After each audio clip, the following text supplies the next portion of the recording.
Bonjour à tous et bienvenue sur Campus Channel. Cette orale est consacrée au master spécialisé Leadership et projets innovants de Centrale Supélec. C'est un moment unique, vous allez pouvoir poser toutes vos questions franchement et juger de l'intérêt pour vous de ce programme. C'est du live, c'est vous qui avez le pouvoir, à vous de faire passer l'orale à Centrale Supélec.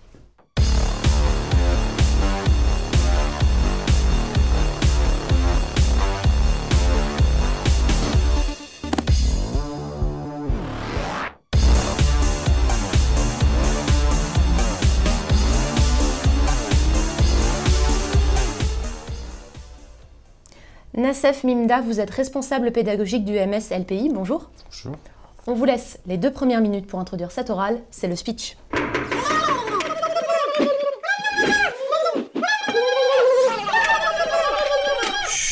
C'est à vous.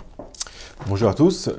Donc le master Leadership et projets innovants est un master de l'école centrale Paris, Centrale Supélec, Paris, mais qui est basé à Casablanca, qui est destiné pour le marché marocain, pour les cadres marocains et pensé avec les cadres marocains pour accompagner l'essor et le développement du pays.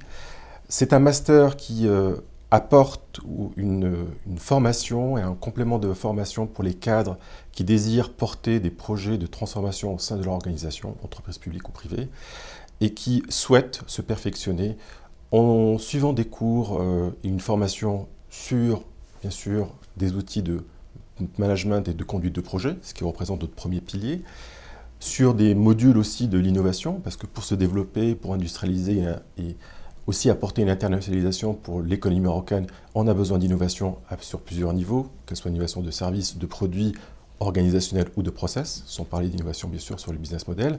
Et aussi, pour pouvoir incarner, porter cette innovation, il faut du leadership personnel, bien sûr, mais aussi du leadership pour porter les différentes équipes. Donc c'est un master qui apporte du savoir, mais beaucoup de savoir-faire et essentiellement du savoir-être qui fait aussi la particularité de la formation de l'école centrale sur l'ensemble de ses cursus. Très bien, vous connaissez les règles, maintenant on passe au face-à-face. Dernier manche. 15 ans. Mon rôle va être d'appuyer toutes vos questions pour faire en sorte que ces 40 minutes passées ensemble soient un véritable outil de décision pour vous, mais c'est bien vous qui posez les questions et ça commence maintenant. Alors, première question, j'ai lu que votre campus devait ouvrir en 2015. Où serait-il situé exactement? Quelle infrastructure avez-vous prévue? Donc oui, effectivement, le campus est prévu pour 2015. Néanmoins... Donc cette année, en fait? C'est ce qui était prévu, mais on va dire que les travaux prennent un certain retard. Donc on est plutôt aujourd'hui sur une base raisonnable pour mars 2016. Ah, 2016, ok. Mars 2016. Donc la rentrée ne se fera pas, et ça a été largement communiqué, dans le campus dédié à Centrale à Casablanca, qui aura lieu, et du coup je réponds à la deuxième partie de la question, qui aura lieu à Bouskoura, donc la région, on va dire, banlieue sud de Casablanca, Ok. de se repérer. Et qu'est-ce qu'on a prévu comme infrastructure? En fait, c'est un campus moderne avec l'infrastructure nécessaire pour une grande école d'ingénieurs. C'est-à-dire, qu'est-ce que vous voulez dire par les infrastructures nécessaires?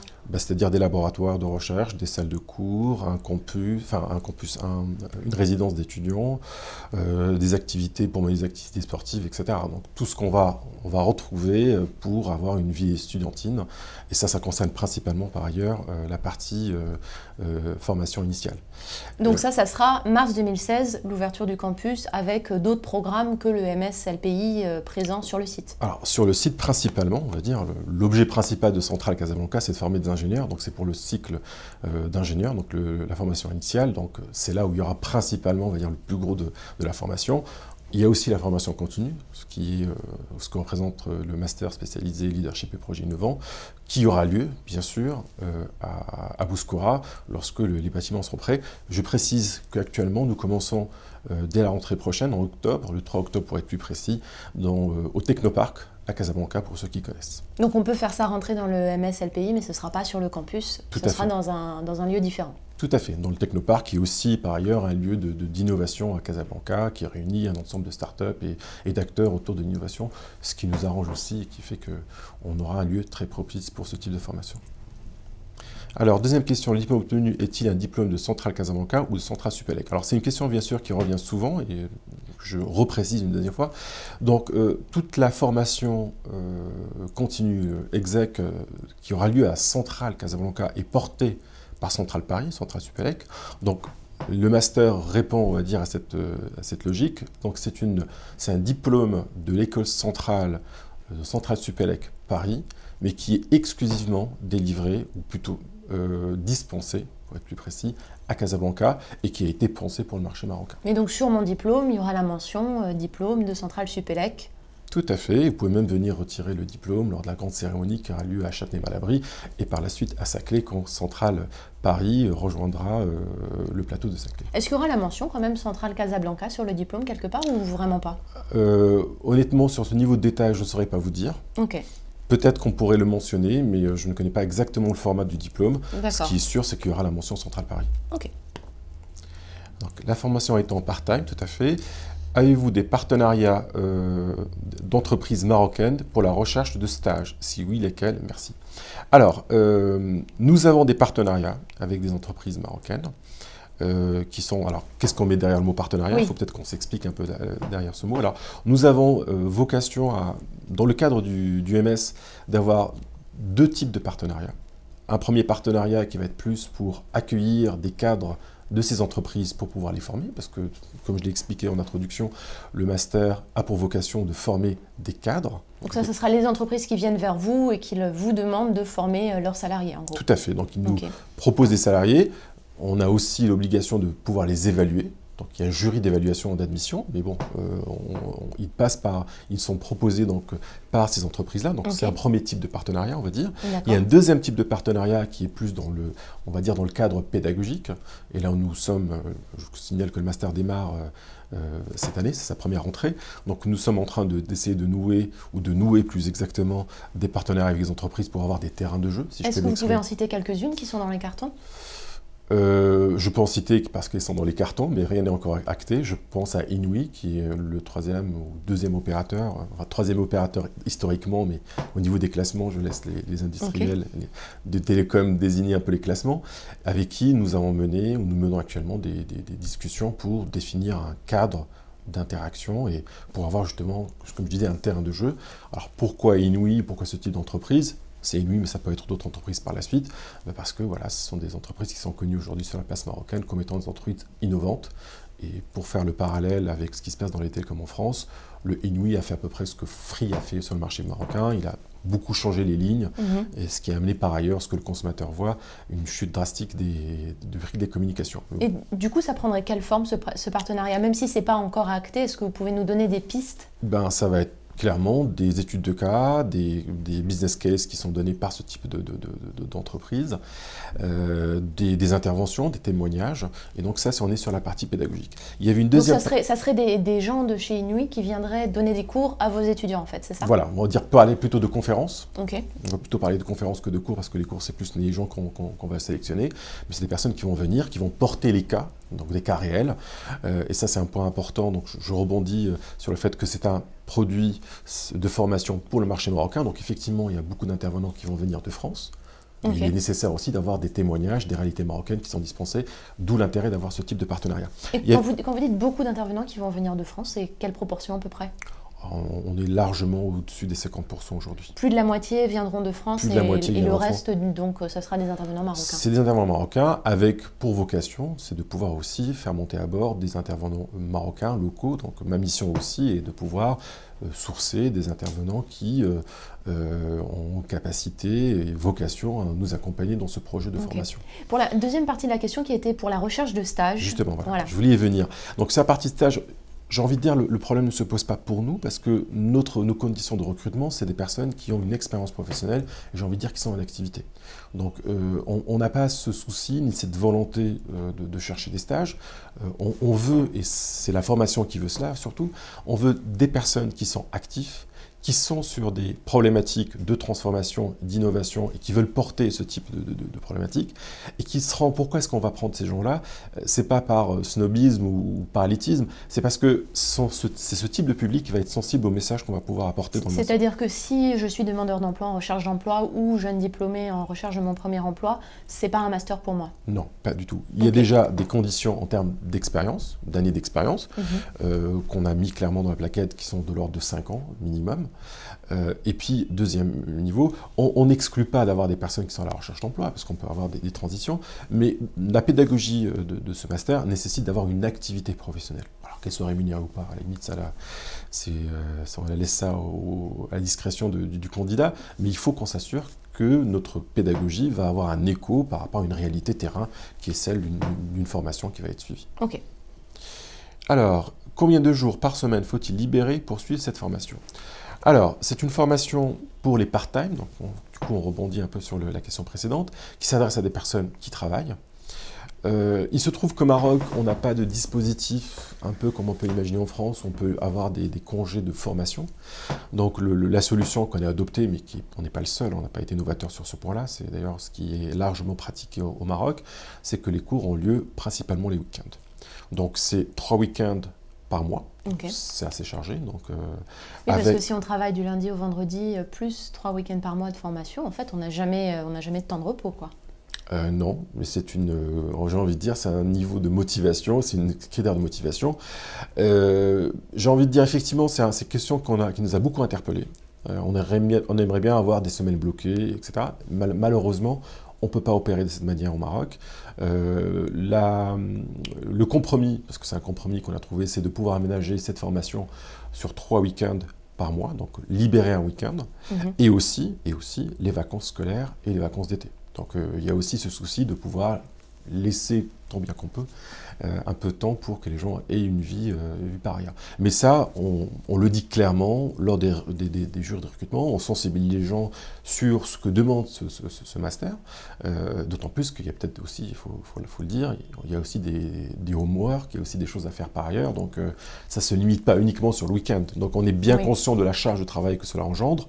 Maintenant, c'est une expérience sur 1 an à temps plein en termes de formation, puis les 6 mois restants pour arriver à fournir la thèse professionnelle, pour arriver au jour de la soutenance et de la remise des diplômes, pour être plus précis. Okay.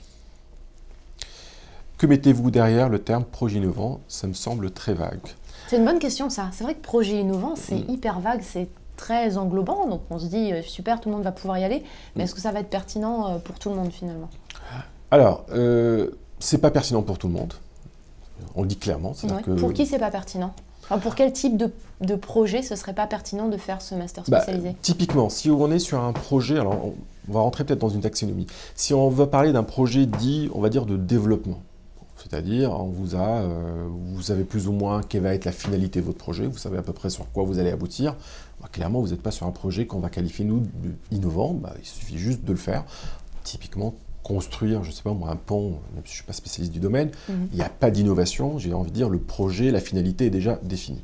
Okay. Aujourd'hui, dans les entreprises, quand vous donne un brief projet, 70%, si c'est un peu plus, de la finalité sur quoi on va aboutir, on ne le sait pas. Donc on doit être en force de proposition, on doit être force aussi de créativité, on doit apporter quelque chose de nouveau, et c'est là où on va parler d'innovation. Pour le premier. Il y a un deuxième type aussi d'innovation, c'est que lorsque le projet a pour vocation d'apporter un changement. Mais donc, par exemple, ça peut être quoi? Par exemple, on veut aborder notre clientèle, s'adresser à notre clientèle de manière complètement différente. Et je dis, je ne voulais pas laisser terminer, mais changement, mais même transformation. C'est un peu plus, c'est un cran au-dessus. Changer, c'est, voilà, on conduit quelque chose, on va aller du point A vers le point B.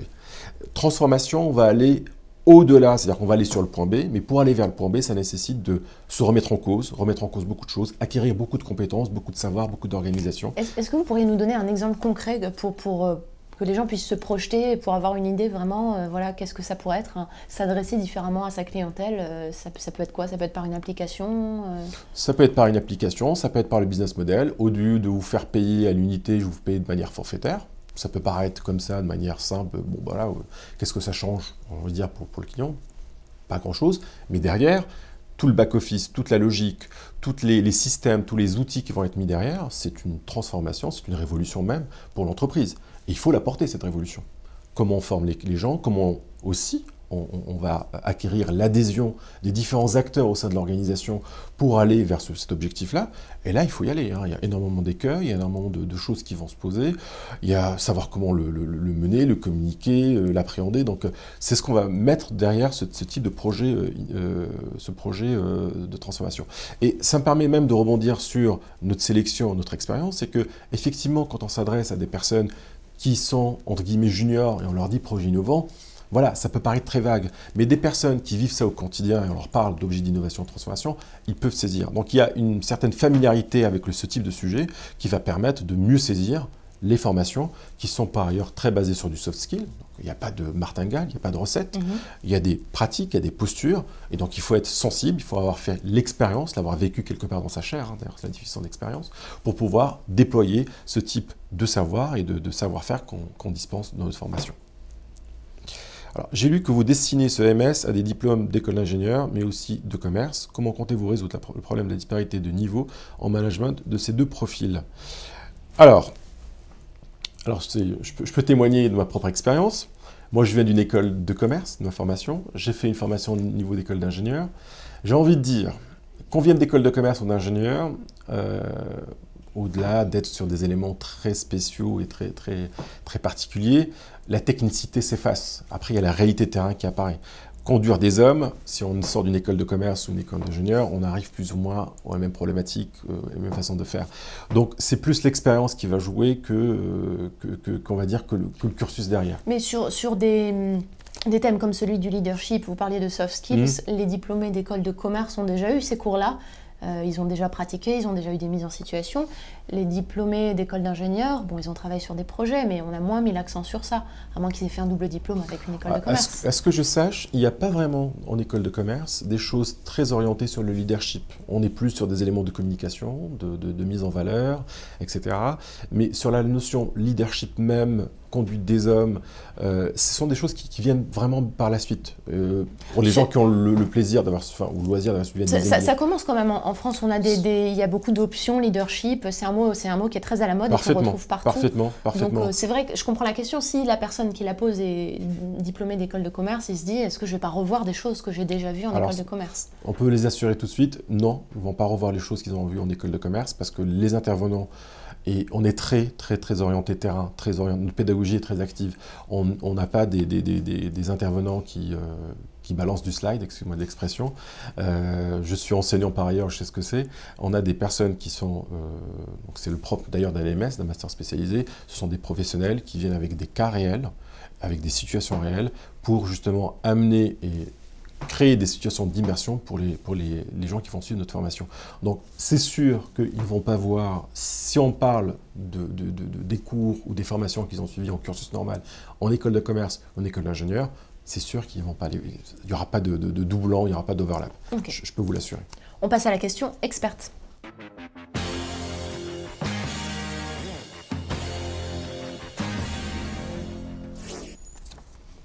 Alors, la fameuse question experte. Centrale Paris accueille déjà des étudiants marocains dans ses MS à temps partiel. Pourquoi choisir votre MS LPI plutôt que le MS Innovation et Transformation dispensé à Paris? Donc, très bonne question. Parce que le rythme du MS de Centrale Paris est aussi adapté, permettrait de faire des allers-retours entre le Maroc, entre Casablanca et Paris. Alors, je connais très bien la formation pour y avoir j'interviens d'ailleurs dans la formation Innovation et Transformation, et effectivement, il y a beaucoup de Marocains qui suivent la formation. Je rappelle notre positionnement. On s'adresse à des personnes qui travaillent au Maroc, qui n'ont pas la possibilité d'aller se former à l'étranger. Ce sont des gens qui ont des responsabilités, qui gèrent des équipes.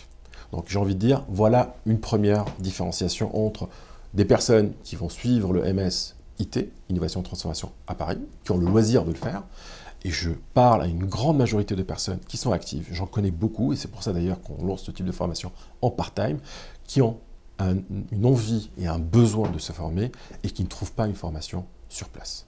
Donc voilà le premier point. Le deuxième point, j'ai envie de dire, c'est la marocanisation, quelque part, de l'enseignement. le Master IT, qui est une très très bonne formation. D'ailleurs, je ne fais pas un secret de polichinelle pour les gens qui ont fait un comparatif, on s'inspire beaucoup de ce qui se fait au niveau du Master IT, pas que, on s'est aussi inspiré de ce qu'on fait par ailleurs sur le management de projet. Je rappelle qu'on ne fait pas de management de projet dans le Master IT, pas du tout de module management de projet, ce qu'on a sur le Master LPI.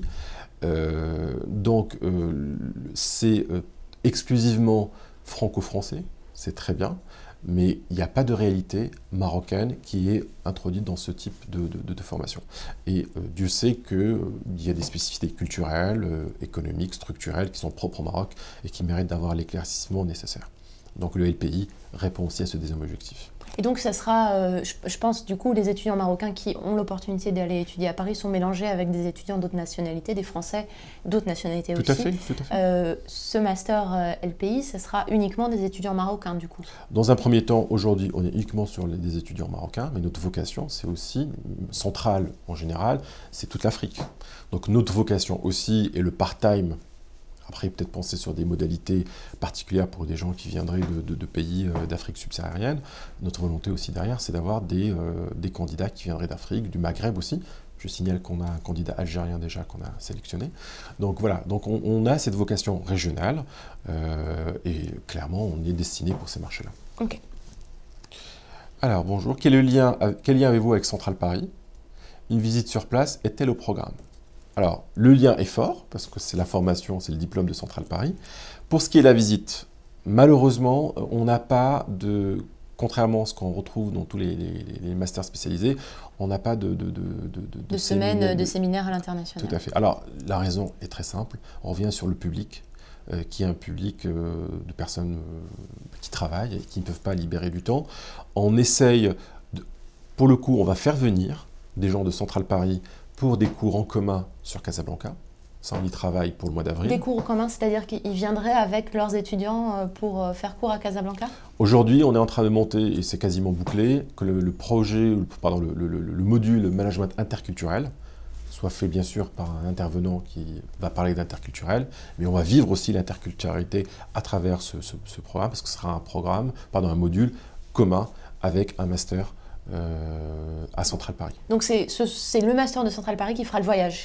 Parce qu'ils ont plus le loisir, la possibilité de le faire. Ça a l'air d'être un souci pour les Marocains en fait, de ne pas pouvoir libérer quelques jours pour faire de la formation continue. C'est vraiment impossible de libérer une semaine pour aller faire un séminaire à l'étranger? Aujourd'hui, le dispositif, j'ai envie de dire, au niveau du droit du travail, ne le permet pas. Peut-être que demain, la législation va évoluer et qu'on pourra avoir un congé ou un peu ce qu'on a en France.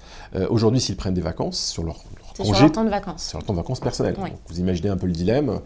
Voilà, donc peut-être qu'ils préfèrent garder ça pour passer du temps avec leur famille et puis aussi pour leur distraction. Et vous disiez tout à l'heure que plus de la moitié des intervenants, des professeurs du master LPI seraient des Français, sont des enseignants de Centrale Paris, c'est ça? Tout à fait. Uniquement des étudiants de des professeurs de Centrale Paris, ou aussi des intervenants d'entreprises françaises? Non, principalement ceux qui interviennent, qui viennent, on va dire, de France, entre guillemets, sont des intervenants qu'on a eu le plaisir, qui ont le plaisir de nous accompagner sur des formations à Paris. Okay. On n'a pas de cas, je me permettais de regarder ça, non, on n'a pas de cas d'intervenants.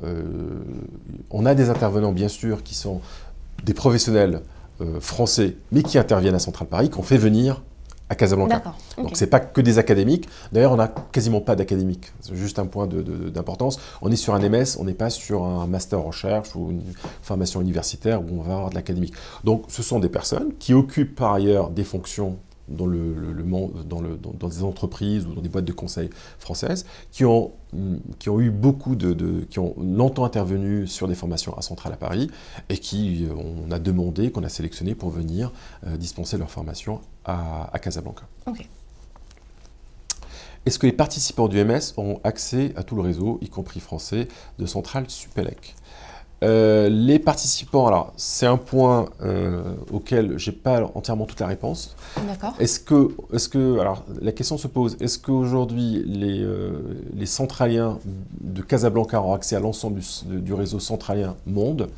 Je pense que c'est une question qui mérite d'être posée à l'administration de Casablanca. Néanmoins, les gens qui suivent les formations MS auront, et ça je peux l'assurer, auront accès au réseau des centraliens du Maroc, c'est-à-dire ceux qui vont être diplômés de Centrale Casablanca, mais aussi les diplômés de Centrale et de Supélec Paris, donc rejoindre l'association des centraliens et des Supélec qui par ailleurs a fusionné aussi. Hein. Donc aussi c'est un point très important, on ne va pas s'en cacher, le réseau des centraliens marocains est très important et bien... Vous pouvez donner un chiffre pour situer un peu?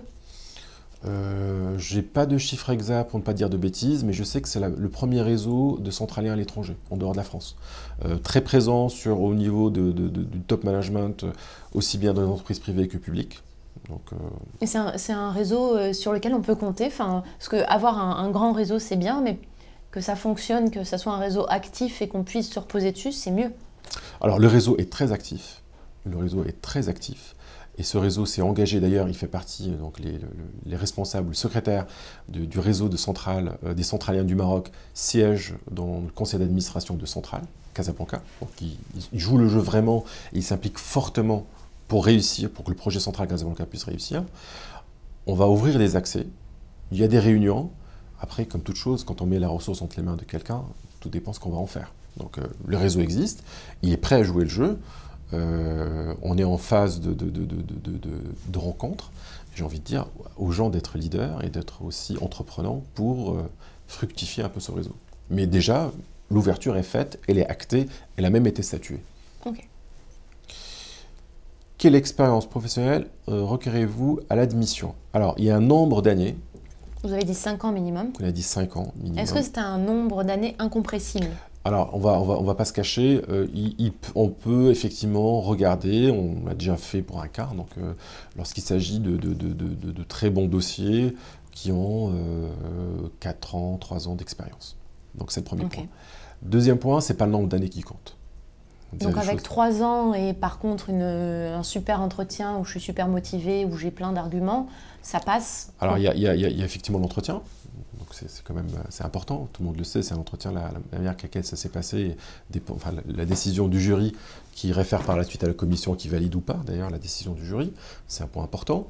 Il y a l'expérience, j'ai envie de dire le CV, et pas juste le titre, mais l'expérience elle-même et comment les personnes la relatent, et comment est-ce qu'il peut la mettre en adéquation avec ce qu'on peut lui apporter. Ça peut être quel type d'expérience? Vous avez donc la première rentrée se fera en octobre, mais est-ce que d'ores et déjà vous avez eu quelques candidats avec des expériences dont vous pouvez nous faire part?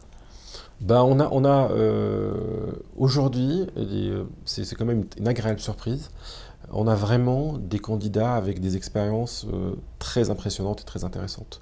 On a des directeurs de sites d'usines, on a des gens qui ont fait énormément de choses de leur vie, lancé plusieurs entreprises, il y a des gens qui ont de très hauts cadres dans des banques qu'on ne va pas citer. Donc on a vraiment des personnes avec vraiment un background et des expériences très riches et très intéressantes et qui surtout, et c'est là sur quel point je voulais insister, qui ont su nous dire en quoi est-ce que ce master peut leur apporter quelque chose pour porter demain des projets de transformation dans leur entreprise ou l'entreprise qu'ils souhaitent rejoindre demain ou qu'ils veulent créer. Est-ce que c'est pas parce qu'on a 5 ans d'expérience et un CV bien garni qu'on va forcément être sélectionné et être choisi pour faire partie du MMS? Alors, on a refusé des candidats qui avaient a priori de très très bons CV, mais, et c'est le troisième point que je n'ai pas pu développer encore, qui n'avaient pas un projet professionnel en disant qu'est-ce que j'ai envie de faire derrière. Parce que nous aussi, on veut se projeter avec les candidats. Et vraiment, c'est pas pour piéger les gens, c'est pas élitiste en soi, c'est vraiment, on veut pas, pour dire les choses clairement, on ne veut pas que la personne perde son temps, et quelque part aussi son argent, et non pas aussi qu'on perde aussi notre temps. Et j'ai envie de dire, dans une promotion on est un nombre très réduit, maximum on ne peut pas aller au-delà de 25, c'est un peu les objectifs qu'on se fixe. On ne veut pas avoir des gens qui sont mécontents, qui vont un peu traîner les pattes durant toute une formation. Ça aura un impact sur le groupe et sur la dynamique du groupe. Et une formation, c'est d'abord la dynamique du groupe. Donc on regarde beaucoup de choses, on regarde le projet, on regarde une adéquation. Les personnes qui viennent juste pour la marque, pour le titre, et les autres peuvent venir aussi, c'est pas honteux en soi. Bon, voilà, on l'assume, c'est central, il y a des gens qui viennent aussi pour avoir ça, donc c'est tout à fait normal, mais venir que pour collectionner des diplômes, c'est pas ce qui nous intéresse. C'est-à-dire que je peux vous dire oui, je viens entre autres pour la marque, pour avoir Central sur mon CV, mais il ne faut pas que ce soit la seule raison, si je résume. Je préfère que quelqu'un me le dise avec beaucoup d'honnêteté, et on le sait très bien. On le sait, on va pas se mentir, mais surtout qu'à côté, ils me disent, voilà, moi je suis cette formation, j'ai envie de suivre cette formation, parce que dans mon cursus, j'ai eu telle et telle difficulté, tel et tel problème, j'ai du mal à passer un gap, et j'ai cru comprendre à travers votre formation que vous pouvez me permettre de le faire, parce que demain, j'ai envie de faire ceci et cela. Donc, voilà ce qu'on recherche. Et je peux vous dire, on a aussi fait des paris sur des personnes qui, a priori, ont je pense à une en particulier, qui a, on va dire, un CV moins clinquant que les autres, mais auprès de qui on a décelé une vraie volonté, un vrai potentiel. Donc il ne faut pas se brimer parce qu'on n'a pas des noms d'entreprises, de grands groupes sur son CV. Ah non, vraiment, on passe du temps, mais vraiment, on passe beaucoup de temps dans les entretiens. On est là pour comprendre, on n'est pas là pour piéger les gens, on est vraiment de manière très empathique. On ne prend pas les gens de haut, ce n'est pas notre façon de faire. On est là vraiment pour que tout le monde s'y retrouve. C'est-à-dire que le candidat ait une année de formation qui lui soit profitable, qui lui permette derrière d'aller plus loin, et nous aussi de former des personnes, parce que quelque part, c'est eux qui vont nous représenter demain. Donc si les gens ont une mauvaise expérience, forcément, ça va déteindre sur nous à l'avenir, et donc on veut éviter ce type d'écueil. Comment vont fonctionner les cours, pédagogie, intervenants, professionnels, etc. Alors, on insiste beaucoup, on n'a pas beaucoup insisté sur ce point, mais on se démarque aussi par notre pédagogie qu'on appelle pédagogie active. Donc ça, c'est plutôt classique pour le coup, c'est une pédagogie qu'on retrouve dans tous les MS exécutifs. Je ne partage pas cet avis, j'ai cru voir et j'ai pu intervenir dans plusieurs MS où on balance beaucoup de slides aussi. Donc je ne considère pas que c'est actif. Donc c'est une garantie, pas de slides chez vous? Si, il y en aura. Enfin quelques slides, mais pas de l'abattage à la chaîne, quoi. Voilà, on ne va pas assommer nos candidats avec 160 slides au bout d'autant plus qu'on a un format qui nous contraint à ne pas le faire. N'oubliez pas qu'on va retenir des personnes un week-end entier. Donc la meilleure façon de les démotiver, c'est de pouvoir les assommer avec un corpus de slides à ne plus en finir. Donc quand je dis active, c'est vraiment active, c'est-à-dire étude de cas, mise en situation, challenge, projet innovant. Et sur des cas réels. C'est-à-dire que les intervenants viennent, ils proposent, on vraiment les encadre pour leur demander de ne pas balancer beaucoup de théorie, beaucoup de pratique, beaucoup de mise en situation, beaucoup de travail collaboratif sur des mises en situation réelles. Et ça, c'est vraiment... Ça peut être quoi, par exemple? Est-ce que vous pouvez nous donner un exemple de simulation que vos étudiants seront amenés à faire? Pour celle qu'on a revue il n'y a pas plus tard que 2 jours avec Serge Delvedov, qui est un des intervenants dans la formation, c'est une mise en situation sur 2 jours, 3 demi-journées pour être plus précis, pour faire sentir aux personnes c'est quoi conduire un changement et c'est quoi situer le problème au bon niveau. Et donc derrière, ça sera quoi? Ce sera un jeu de rôle? Ça sera une vraie mise en situation. On va recréer des conditions de fonctionnement d'une entreprise qui fabrique des voitures. Voilà. Avec des jeux de rôle bien précis, avec un timing, avec un déroulé, etc., pour arriver in fine à ce que les gens pointent du doigt, qu'il y ait un vrai message pédagogique à la fin où on puisse saisir c'est quoi finalement, quels sont les éléments, quelles sont les briques importantes pour mener à bien ce type de démarche. Deuxième exemple, on va demander à nos candidats de demain de porter de vrais projets de transformation dans leur entreprise. C'est-à-dire qu'ils viennent, c'est aussi l'intérêt d'avoir des gens qui sont en activité, je reviens tout à l'heure sur les conditions d'admission, profitant de cette formation pour porter quelque chose en interne et se confronter au réel. Donc il y a l'obligation de porter un changement dans son entreprise. On ne peut pas venir dans la formation et puis ne rien changer. Du moins de l'initier. On sait très bien qu'on ne peut pas aboutir, mais déjà de l'initier, ça c'est une très bonne chose, et de mesurer, d'autant plus que les entreprises sont très demandeuses, surtout au niveau du top management. Alors, combien y a-t-il de membres dans l'association des anciens de Central, Paris, Groupe Maroc? Pourriez-vous me citer des noms d'entreprises dans lesquelles ils travaillent? Oula, combien? Combien? Alors, c'est la question qu'on avait abordée tout à l'heure. Donc, le réseau des centraliens au Maroc, c'est le groupe Maroc de Central, c'est ça? C'est la même chose? Oui. Franchement, je ne peux pas vous donner un nom, mais je ne sais pas, quand même, on a des diplômés de Centrale Paris depuis les années 60. Puis, depuis les années 60, on a toujours, on va dire, je ne sais pas, 5-10 centraliens, vous faites le compte, voilà, ça fait quand même un chiffre assez important. Par contre, pour citer des gens dans des secteurs, j'ai envie de dire, toutes les entreprises, à des hauts niveaux, à Tiger Wafa Bank, top management, il y a beaucoup de centraliens, Cosumar, certainement je vais en perdre, Autoroute du Maroc, OCP bien sûr, l'Office chérifien des pétroles. Voilà, c'est toutes les grandes entreprises marocaines, vous avez des centraliens. Il n'y a pas de France, pour le coup. Et donc, il n'y a pas de secteur d'activité ou de grande entreprise où on ne trouve pas ce... Donc, c'est un réseau qui est vraiment très, très implanté.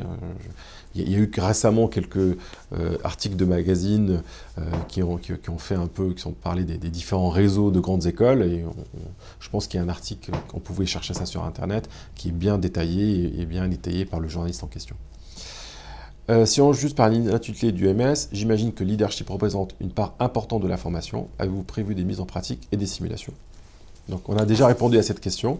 Effectivement, le leadership représente 77 heures de formation sur un programme de 460. C'est quand même une part assez importante. Donc oui, et il y a beaucoup de mises en situation. Et donc le leadership, est-ce que ça fait référence au type de projet dont vous nous parlez tout à l'heure sur la conduite du changement au sein d'une entreprise de voiture? C'est le même type de mise en situation ou ça va être des choses comme, je ne sais pas, l'art de la négociation Il y a des choses comme ça, il y a même un cours effectivement là-dessus, sur l'art de la communication et de la négociation. Il y a des éléments sur se développer soi-même comme leader. Comment est-ce qu'on s'affirme comme leader. Et aussi l'autre partie du leadership, c'est comment insuffler du leadership au sein de ses équipes et porter ses équipes. Donc il y a effectivement ces orientations-là qu'on va mener au sein de la formation et sur lesquelles il y a des mises en situation.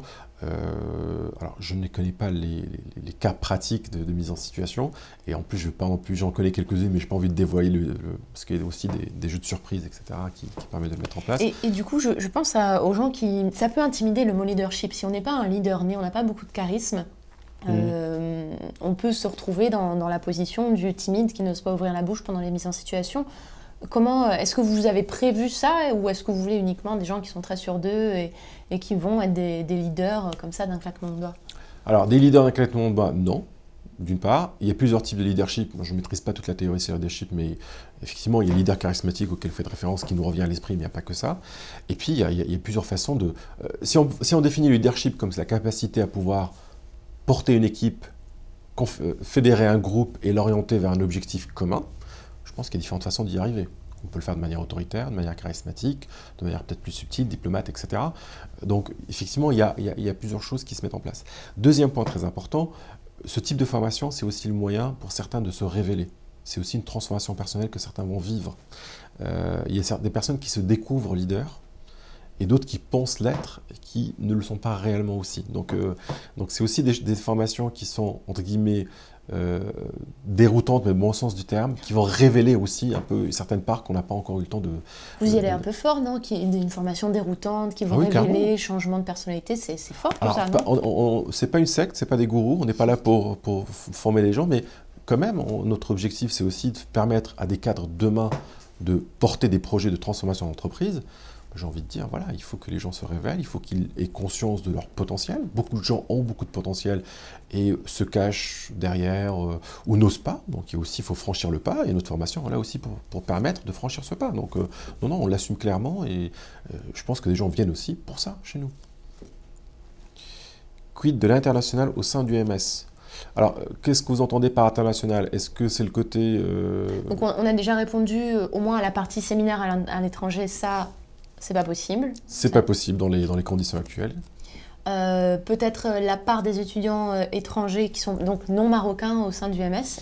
Bon là, notre ambition, c'est aussi de pouvoir adresser tout le Maghreb et l'Afrique de l'Ouest. Vous disiez vous aviez un candidat algérien. Déjà, on a un candidat algérien, effectivement. Alors, pour être honnête, on n'a pas on n'a pas ciblé ce marché en particulier. C'est un candidat algérien qui a une partie de son activité au Maroc et qui est venu nous voir pour se former. Et d'ailleurs, qui est un candidat très intéressant. Et les cours sont dispensés en quelle langue?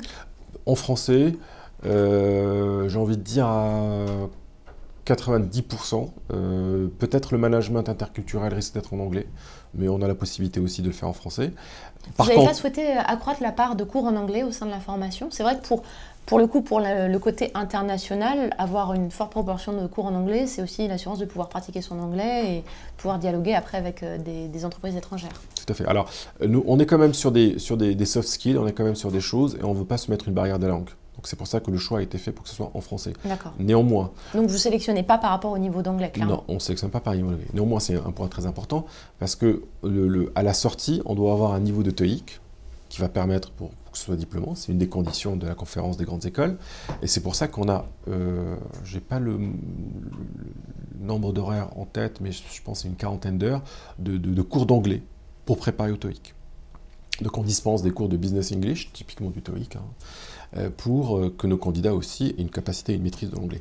Mais on ne veut pas non plus, pour des raisons de fluidité de la formation, etc., se limiter par des gens qui maîtrisent ou pas la langue Shakespeare, la langue anglaise, et pour que ce soit le plus facile et le plus vite possible. Ok. Ça fait 40 minutes qu'on est ensemble. Je vais vous laisser quelques mots de conclusion si vous souhaitez ajouter quelque chose. Écoutez, moi j'encourage tous les candidats, et j'insiste beaucoup peut-être sur ce point-là. C'est une formation qui peut paraître élitiste. Donc effectivement, on regarde beaucoup un peu, on regarde avec beaucoup de minutie nos candidats, mais il n'y a pas de choix particulier ou on va dire d'étiquette particulière. Ce qu'on regarde, ce sont des profils, des volontés et des projets. Donc vraiment, j'invite toutes les personnes qui ont des parcours, peut-être moins claquants, mais très intéressants, à peut-être rejoindre cette formation. Et aussi, j'invite toutes les personnes qui aujourd'hui, dans les entreprises, pour le coup marocaines, sont confrontés à des difficultés de porter ce que j'appelle des projets de transformation, de changement ou même d'innovation parce que ça apparaît de plus en plus et qui aujourd'hui sont un peu désarmés parce qu'on peut avoir de la bonne volonté mais après à un moment donné on a besoin un peu de méthodologie, de vraiment venir déjà discuter avec nous, s'entretenir et peut-être pourquoi pas nous rejoindre, pas forcément peut-être sur cette session mais pour les sessions à venir. Très bien, merci à vous d'avoir répondu à toutes ces questions. C'est moi qui vous remercie. Et merci à vous de les avoir posées. Vous avez fait passer l'oral à Centrale Supélec. On se retrouve bientôt pour un nouvel oral sur Campus Chanel.